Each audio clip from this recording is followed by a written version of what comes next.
Bonjour Jean-Paul Bedbès. Bonjour. Yuan contre dollar, y a-t-il vraiment une guerre? Il y a une guerre, mais c'est une vieille guerre. À l'époque, quand elle a commencé, en fait, c'était non pas le yuan, mais c'était le franc français avec Jacques Rueff, le patron de la Banque centrale. Du temps de Gaulle.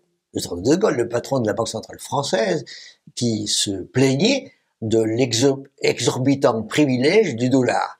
Les Américains, à l'époque déjà, avec un déficit budgétaire, ils vendaient des bons de trésor. Ces bons de trésor étaient achetés par les autres, en particulier nous, et c'était ces bons de trésor qui servaient de garantie à côté de l'or pour garantir nos propres monnaies. Autrement dit, il y avait un déficit américain sans pleurs, comme disait Jacques Rueff, qui finissait dans les caisses des autres pays qui, d'une certaine manière, continuaient à se développer avec la dette américaine. Ça n'a pas changé. Ça n'a pas changé, simplement c'est 10, 20, 30, 100 fois plus gros.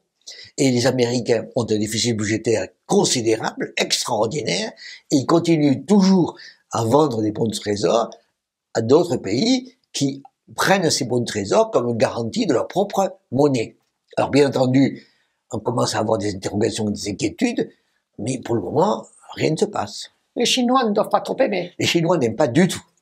Ils n'aiment pas du tout parce qu'il y a un risque pour eux, et ils n'aiment pas pour une autre raison, que les États-Unis, en quelque sorte, sont les policiers du système mondial et regardent si telle ou telle devise ne spécule pas ou ne manipule pas sa devise de telle sorte qu'elle soit faible par rapport au dollar. Et en particulier, ils regardent si les États-Unis regardent si la Chine ne manipule pas son yuan de telle sorte qu'il soit faible, trop faible, pour avoir un avantage indu par rapport aux États-Unis. Que fait-elle avec ses excédents, la Chine? La Chine s'arrange.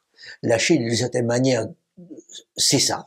La Chine essaie de trafiquer, ou c'est pas exactement le mot. Ça revient à ça. C'est-à-dire qu'elle essaie d'avoir des relations avec des petits pays ou des grands pays. Comme l'Inde. Comme l'Inde, grand pays, comme des petits pays d'Afrique et autres, en disant, moi, dans le cadre, par exemple, des routes de la soie, je vous vends des produits, je vous arrive des produits, je vous amène des produits, et vous les payez en yuan. Autrement dit, ça ne sera ni vu ni connu par rapport au système américain. Et ceci se développe considérablement, et bien sûr c'est marginal, hein, mais c'est en train de se développer, et de manière continue, la Chine essaie de trouver d'autres partenaires commerciaux qui accepteraient sa monnaie. Qu'est-ce qui s'est passé avec la Russie? Avec la Russie, ça a été presque pire.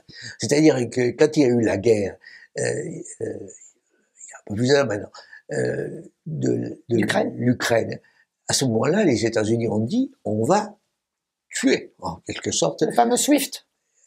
On va tuer les Américains, on va tuer les Russes avec SWIFT, en débranchant le système bancaire russe de notre système qui est notre système.